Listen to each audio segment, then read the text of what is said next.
Boa tarde, prezados alunos da turma Plan PLAM 151, né, do IFRJ. Desejamos gravar essa primeira aula de destilação e comentaremos também alguns princípios da conservação de energia e da conservação de massa, né? Compartilhando a tela com vocês, em que preparei um PowerPoint, desejo mostrar essa imagem primeira, desses assuntos que incluem o curso de vocês, né, de plásticos, de petroquímica, né, mas também serve ao curso de petróleo e gás do IFRJ. Então, como primeira imagem, destaco essa, né, em que mostramos torres de destilação. Só destacar a opção de ponteiro, o apontador laser. Então, todas essas seriam torres de destilação. Em regra, as torres de destilação maiores, mais largas, têm um vácuo, uma redução de pressão envolvida. As torres mais finas, como essa daqui, ou outras menos estreitas, ainda mais finas, envolvem separação de menos componentes. É importante destacar esse princípio de conservação de massa, que chama-se balanço de massa. Esse início aqui nada mais é que a lei de Lavoisier, né, em que na natureza nada se cria, nada se perde, tudo se transforma. Ou seja, a matéria não é criada e muito menos destruída. E, portanto, num balanço material envolvendo um certo sistema, a massa que entra será a mesma que estará saindo, né? Então, nessa figura, teríamos aqui o M1 igual a M2 mais M3.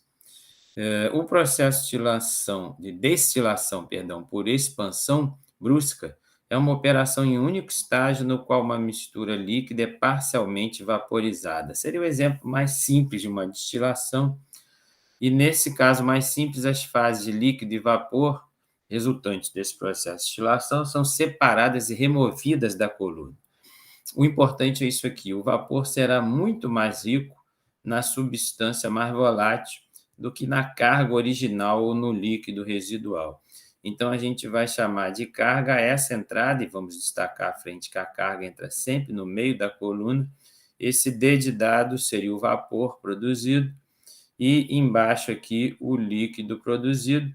E respeitando essa ideia, esse conceito do balanço de massa, em que apresentamos aqui M1 igual a M2 mais M3, ou seja, a entrada é igual à soma, aqui no caso das saídas, né? Aplicando aqui nessa imagem, nesse exemplo da destilação, teríamos que o F, que é exatamente o que está entrando na torre de destilação, seria igual ao D de dado mais W, que são as saídas. Um outro princípio, o do balanço térmico, e, na verdade, ele é um princípio da conservação de energia, né? Em que o balanço energético para esse processo, ou para qualquer processo, pode ser escrito, em resumo, como o calor que entra, a somatória dos calores que ingressam no sistema, é igual ao calor que sai, ou somatória de calores que saem do sistema. Duas figuras aqui bem simples, em que a água quente passa no meio, entra mais quente a 85 graus e sai a 50, e, claro, tem no caminho aí uma água fria trocando calor com esse trecho rosado aqui, né? Aqui o que a gente chama popularmente de serpentina, né? Em que uma entrada e uma saída desse trecho vermelho circula por esse trecho em azul, né? E, claro, essa regra básica do balanço térmico vale para esses dois desenhos e para quaisquer outros, né? Em resumo, o calor que entra vai ser igual ao calor que sai. Claro que isso é usado nas torres de destilação, que tem essa aparência, e essa aparência por dentro teria essa ideia, né, da torre de destilação teria, em resumo, vapores subindo e líquidos descendo, que a gente chama de condensado também. O processo se resume, então, em alimentar a coluna de destilação com a mistura que se quer separar, né? Então, o F aqui seria alimentação, ou feed em inglês, né? No ponto médio da coluna, sublinhe isso, sempre no ponto médio.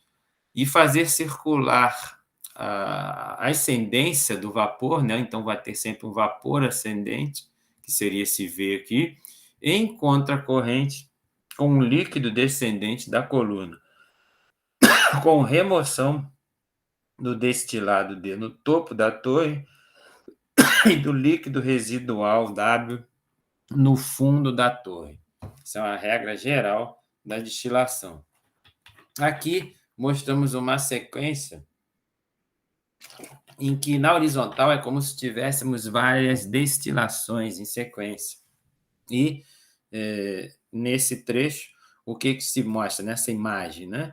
Que da esquerda para a direita, percebam que se começa aqui com 185 graus, é uma escala em Fahrenheit, mas começou com 8,5 e terminou com 158. Então, houve um esfriamento, uma diminuição, né? Eu escrevi T seta para baixo, destacando uma diminuição da temperatura. E quando se diminui a temperatura sucessivamente, né, aumenta-se o teor do mais leve. Então, teríamos inicialmente uma mistura de butano e pentano, 50% de cada, e perceba que eu estou destacando em amarelo o aumento sucessivo do butano, que é a parte mais leve, né? Então, quando você diminui a temperatura, sucessivamente aumenta a quantidade da parte mais leve, no caso, o butano mais leve que o pentano. Então, perceba que eu destaquei amarelo, o início com 50% de butano, depois 65, depois 75, depois o 85, enfim, quando você reduz a temperatura ou esfria, se quiserem chamar, aumenta o teor do mais leve, que no caso, numa mistura butano-pentano, seria o butano mais leve, que está aumentando a porcentagem do butano. Ao contrário, o que seria ao contrário? O aumento de temperatura vai causar, né, um aumento do teor do mais pesado. Então, perceba que o pentano está aumentando, né? Com 65%, passa para 75%, o pentano passa para 85% e terminamos com 95% de pentano. Resumindo, quando se aumentou a temperatura, enriqueceu-se o teor, aumentou-se o teor, a porcentagem do mais pesado, que nesse exemplo é o pentano. Isso verticalizado, né, daria a ideia, essa ideia aqui, né, de que, por exemplo, se tivéssemos uma mistura de butano e pentano, né, o butano eu abreviei C4 e o pentano eu abreviei C5, teríamos numa torre de destilação em que, em regra, né, a temperatura diminui para cima e aumenta para baixo. Perceba que em cima aqui, eu coloquei um exemplo com 158 graus e embaixo com 225 graus. Em cima, temperatura menor, o C4 predomina, ou seja, o butano. Embaixo, com temperatura maior, o C5 predomina, ou seja, o pentano. Mas o que desejamos com essas figuras aqui em sequência? Mostrar o que ocorre dentro da torre de destilação. Então, em regra, né, uma primeira regra, que o vapor dentro da torre ele sempre sobe, né? E o líquido ou condensado ele sempre desce por esse caminho que eu amarelei um pouquinho aqui, né? A gente quer explicar isso, mas a princípio pensem que o vapor sobe e o líquido ou condensado desce. Nessa imagem eu mostro como seria o recheio dentro dessas torres. Ou seja, essa imagem aqui, ela em detalhe seria isso aqui, né? Em que essa seta vermelha é o vapor ascendente. Perceba que o vapor passa por dentro desse pequeno desenho aqui, que é esse aqui, que a gente mostra em detalhe aqui, né, numa visão mais ampla desse formato, que permite passagem do vapor por ele. Então, o vapor dentro da torre de destilação, aqui desenhado em vermelho, ele sempre sobe passando por esse formato que destaco nessa imagem. Então, vapor em vermelho aqui subindo e o líquido, o condensado, desce pelo canto. Ele vai fazendo essa alternância pelo canto dos pratos, que chamamos de pratos teóricos, né? Então, nesse caminho amarelo aqui, seria o líquido ou condensado descendente, e no meio, né, por esses formatos aqui, passaria o vapor aqui que eu escrevi com seta para cima. Resumindo, vapor ascendente, líquido ou condensado descendente. Escrevi aqui que os vapores devem circular em conta corrente com um líquido, ou melhor, de forma ascendente, passando pelos tubos de ascensão, que são esses desenhos, essa imagem que destaquei, e passando por esses tubos de ascensão, borbulhando através das ranhaduras dos borbulhadores, e o condensado ou líquido em parte das bandejas, retornando à bandeja imediatamente inferior. Aqui essa imagem foi destacada e aqui uma imagem real, né, de dentro de uma coluna de destilação em que os componentes leves, né, do líquido se vaporizando, passando para o prato teórico superior, e os componentes pesados do vapor condensando e descendo para o prato imediatamente inferior. Essa imagem destacamos inicialmente os mais leves, né? Cadeias de carbono menores ficariam mais acima da torre, e os mais pesados, cadeias de carbono maiores, maior ponto de ebulição, estariam embaixo na torre. Essa mesma ideia se repete aqui nessa imagem, né? O vapor ascendente e o líquido condensado descendente, destacando aqui o que chamamos de seção de enriquecimento ou absorção na parte de cima e seção de esgotamento na parte de baixo. Na parte de cima, a seção de enriquecimento ou absorção é a parte da coluna compreendida entre o prato de entrada da carga, que seria esse, e o topo da coluna. Então, esse trecho aqui, né, seria a seção de enriquecimento ou absorção.